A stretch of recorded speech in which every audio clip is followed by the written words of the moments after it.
Hey, girl. My time is limited tonight. My probation officer said I, had a little bit of time. And I think they sent somebody to make sure I do what I'm supposed to do.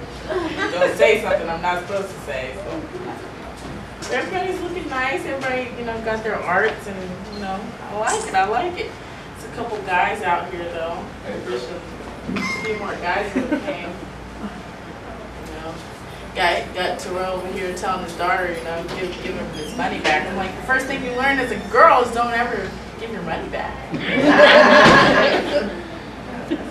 I have a son. I've got kids. Kind of why I was anxious to get out of the house today. I was like, yeah, I'm going to a show. The kids are like, mom. I'm like, nope, can't. I got a show. It's the best way to get out of being a mom.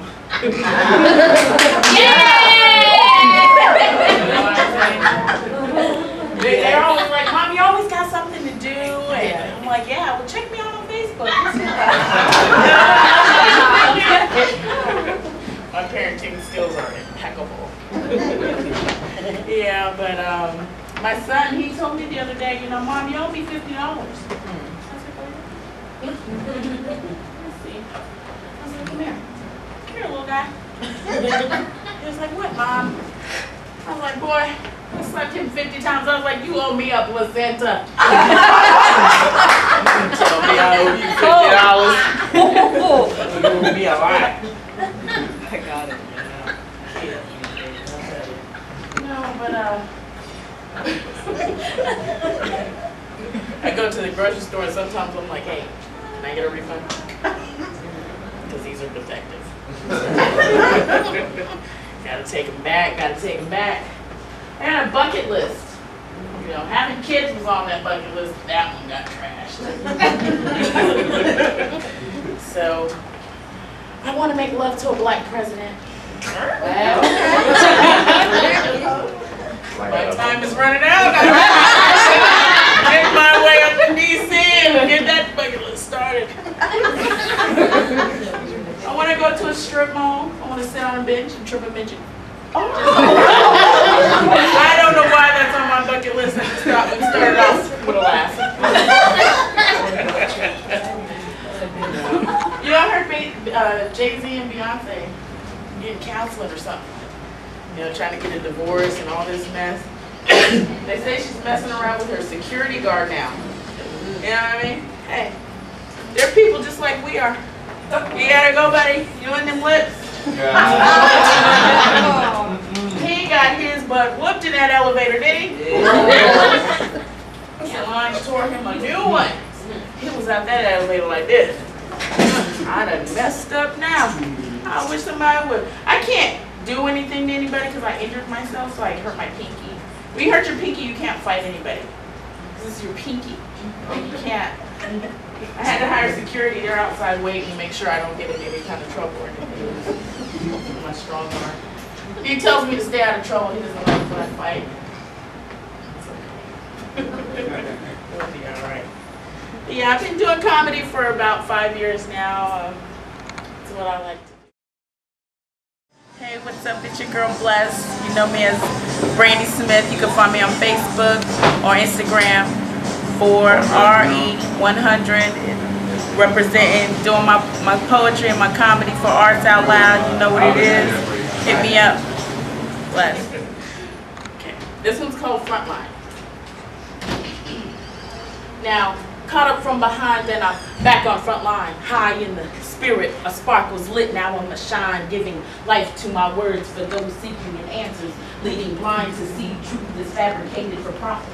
Only hearing half the story, ratings rather than sources and solutions to avoid these violent situations, images of imperfection, more than celebration, praying in vain and calling his name when only weakened in pain, not seeing within the true meaning of suffering, so plain and simple, yet things remain the same.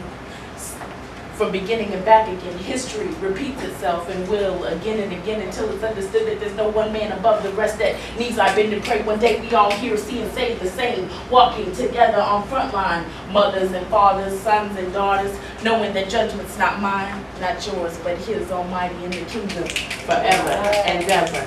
Amen. You'll nod her head up and down. I have no doubt, baby. They spent the rest of the evening in each other's arms on the deck of their home, sharing thoughts of raising their family. Jewel was jarred from her pleasant thoughts by another searing contraction, which caused her to yell out and almost sit up in the birthing bed. Oh my God, oh. The screams came out in between bursts of breath, which threatened to stop at the moment as she gripped the rails of the bed with her face contorted in pain. Lawrence rushed to her side as the hospital staff scurried around in place, preparing for the birth of his seeds. He grabbed her left hand from the rail and encouraged her to squeeze his. His nearness calmed her some as her breathing began to regulate. This pain was different. It was more pronounced, sharper. It felt like her body was on fire, and she thought these had to be the worst contractions ever. Jewel began to cry and reach out for her husband. She called him Lawrence. Only she could get away with that. Everyone else called him by his street name. When he heard his wife scream out for him, he knew something was wrong. The beeping of the machines and the urgent movement of the nurses and the doctor made him alert and worried for his wife. But it didn't show on his face. He stood strong for her. Squeezing her hand and wiping her face off with the cool rag, he made eye contact with Dr. Johansson. The look in his eye made Dr. Johansson nervous. He sensed the danger. The doctor knew the look to be threatening. If she dies, you die. And with that, he felt a different sense of urgency to ensure that the birth went off without a hitch. The doctor was aware of the complications that Jewel was experiencing and began to coax her through. Okay, Miss Dunbar, the princesses are ready to make their appearance. I want you to start to push. Dr. Johansson pleaded, but tried to keep a soothing voice. There you go, Miss Dunbar, you're almost there. I can see ahead. Jewel began to scream louder. Her screams echoed off the walls of the living room and were filled with more pain than her husband could stand to hear from the only woman he had ever given his heart to. He wanted so badly to soothe her. He turned towards the doctor. Do something, now. His tone was unmistakable. Jewel yelled out, oh my Lord, help me, help, help. She felt the first in his head as well. It felt as though she was being ripped in half. But that was not the greatest pain, where the greatest pain was coming from. The pain was in her heart. It felt as though her heart was going to burst. She had a strange thought through the pain that it felt like Congo drums being beat by hundreds of drummers. She squeezed her husband's hand, thinking surely she could transfer some of her pain to him. He could carry it for her, as he had carried her pain in the past. One of the nurses turned from the monitor to get Dr. Johansson's attention. Doctor, we're losing her. The heart monitor began to slow down, and the doctor went into life-saving mode. But he had to choose. He could either say Jewel or save her unborn children.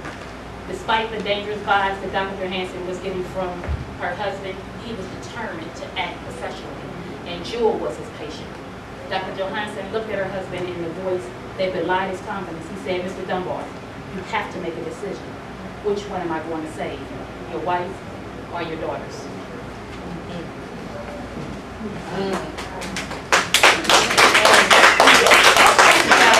This is Fanita Pendleton, author of Shoot First, Ask Questions Never, and tonight I was at Arts Out Loud.